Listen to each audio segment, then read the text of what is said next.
Coba deh, pernah nggak kepikiran soal material-material yang sebenarnya nggak kelihatan, tapi jadi penopang teknologi modern kita? Mulai dari ponsel di saku kamu, sampai pesawat yang terbang di atas kepala kita, semuanya itu bergantung sama sekelompok pahlawan tanpa tanda jasa. Logam non-besi. Yuk kita bongkar rahasia di balik material-material yang luar biasa ini. Oke, pertama-tama kita terbang tinggi dulu. Kita bakal mulai dari dunia kedirgantaraan, dunia yang taruhannya tinggi banget, di mana material itu bukan cuma sekedar komponen, tapi penentu antara bisa terbang atau gagal total. Lihat deh keajaiban teknik yang satu ini. Mesin jet turbofan modern. Ini lebih dari sekedar mesin. Ini tuh kayak sebuah simfoni material yang bekerja sama. Jadi apa sih yang bikin benda seberat ratusan ton ini bisa melesat di angkasa? Nah, ini dia jawabannya. Sebenarnya ada di depan mata kita. Coba lihat diagram ini. Hampir seluruhnya terbuat dari logam non-besi. Ini bukan cuma soal satu material ajaib, tapi ini kerja tim. Ada titanium, nikel, kromium, masing-masing punya peran penting banget buat bikin penerbangan jadi mungkin. Sekarang yuk kita coba bedah mesin ini. Anggap aja kita lagi milih tim superhero buat sebuah misi. Tiap bagian mesin butuh kekuatan super yang beda-beda, dan para insinyur harus milih logam yang pas buat tiap tugasnya. Kita mulai dari titanium. Ini nih, atlet lincah di tim kita. Di bagian depan mesin yang lebih dingin, ada bila-bila kipas raksasa yang nyedot udara dengan kekuatan dahsyat. Bila ini harus kuat banget, tapi kalau terlalu berat, mesinnya nggak bakal bisa ngangkat pesawat. Nah, disitulah kekuatan super titanium. Kuatnya luar biasa, tapi enteng. Sekarang kita geser lebih dalam ke jantung mesin yang super panas. Disinilah si pelari maraton beraksi, super alloy nikel. Kenapa disebut super? Karena kemampuannya buat nahan panas ekstrim yang bisa melelehkan baja biasa.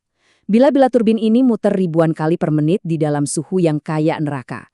Super alloy nikel inilah yang bikin mereka tetap kokoh, nahan panas dan tekanan yang luar biasa. Oke, dari langit, kita turun ke bumi, ke jalanan yang kita lewatin setiap hari. Kita bakal fokus ke salah satu logam non-besi yang mungkin paling sering kita temui, bahkan tanpa kita sadari, aluminium. Kalau mau lihat contoh nyata kehebatan aluminium di zaman modern, lihat aja Tesla Model S. Revolusinya tuh bukan cuma soal mobil listrik, tapi ini adalah studi kasus tentang rekayasa material yang cerdas dan sebagian besarnya dimungkinkan oleh aluminium.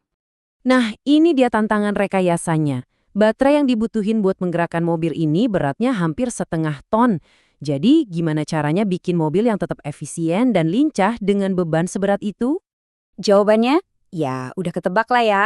Aluminium.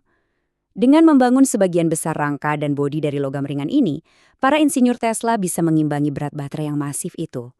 Ini bukan cuma soal efisiensi loh, ini juga bikin mobilnya punya pusat gravitasi yang rendah banget, yang artinya handlingnya jadi mantap dan pengalaman nyetirnya jadi seru.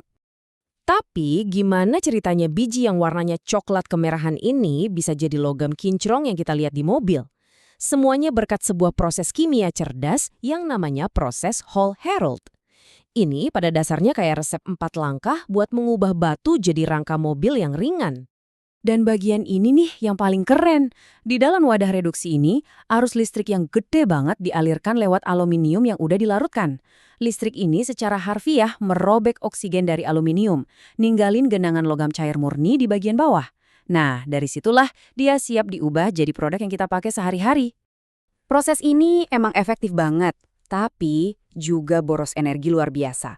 Coba bayangin. Diperkirakan sekitar 5% dari seluruh listrik yang dihasilkan di Amerika Serikat itu dipakai cuma buat proses ini aja. Ini nunjukin betapa berharganya logam ringan ini buat kita. Tentu aja, semua rekayasa ini harus masuk akal dari sisi biaya. Slide ini ngejelasin alasannya dengan pas banget. Lihat deh biayanya dibandingin sama baja biasa. Aluminium emang sedikit lebih mahal, tapi nggak ada apa-apanya dibanding titanium yang bisa 40 kali lebih mahal. Nah, itulah kenapa aluminium jadi pilihan utama buat bikin mobil lebih enteng, sementara titanium disimpan buat aplikasi yang super ekstrim kayak mesin jet. Sekarang yuk kita beralih sebentar. Kita akan lihat gimana beberapa logam non-besi lain yang mungkin kurang terkenal, tapi perannya penting banget dalam melindungi dunia kita sehari-hari.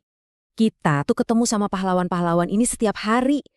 Coba deh pikirin Seng, dia ini rela berkorban loh waktu melapisi baja di pagar atau tiang lampu.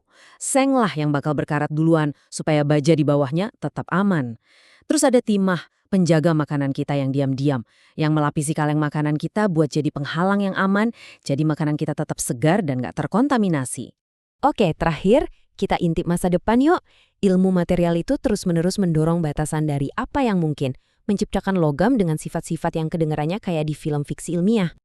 Ini bukan pertanyaan tebak-tebakan loh, ini adalah kenyataan dari salah satu jenis material paling menarik yang ada saat ini. Inilah dunia material cerdas. Paduan seperti nitinol, campuran nikel dan titanium itu punya ingatan. Kamu bisa ambil kawat lurus, kamu tekuk-tekuk jadi bentuk yang rumit, terus cuma dengan sedikit panas, dia akan kembali lurus dengan sendirinya. Ini bukan sihir, ini ilmu material, dan aplikasinya luar biasa. Dari stent medis yang mengembang di dalam pembuluh darah, sampai katup yang bisa buka tutup sendiri berdasarkan suhu. Dan lihat deh ini, kelihatannya kayak spons atau bahkan tulang kan? Ini adalah busa logam, sebagian besarnya itu udara jadi ringan banget, tapi tetap punya kekuatan dari logam aslinya. Struktur unik ini bikin dia sempurna buat macem-macem hal, dari komponen pesawat yang ringan sampai implan medis yang dirancang biar tulang kita bisa tumbuh langsung ke dalamnya. Akhirnya kita ngomongin soal logam tanah jarang. Namanya mungkin kedengaran eksotis, tapi mereka ini ada di jantung teknologi yang kita pakai setiap hari. Magnet super kuat di headphone kamu, itu neodymium. Baterai di mobil hibrida, bergantung sama lantanum.